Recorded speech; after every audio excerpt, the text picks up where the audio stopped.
What's up, everyone? Welcome to the video. Today we're going to take a look at how to get a 2024 Nissan Sentra started if the key fob dies.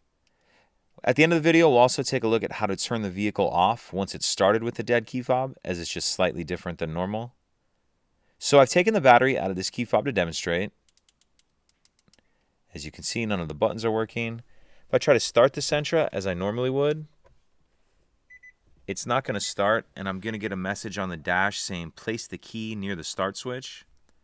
So we're going to take our key fob and just touch the back of it to the stop start button. We should hear a beep,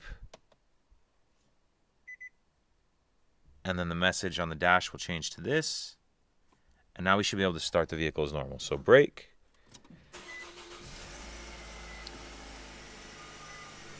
And then once the vehicle is started, if you just try to turn it off as normal, if you just press the stop start button,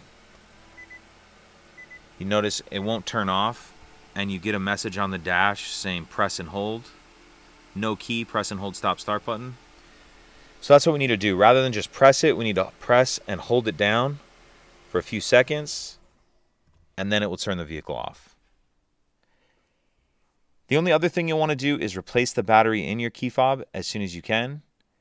And if you're unfamiliar with how to do that, I'll put a link in the description box of this video to a video on how to change the battery in this key fob.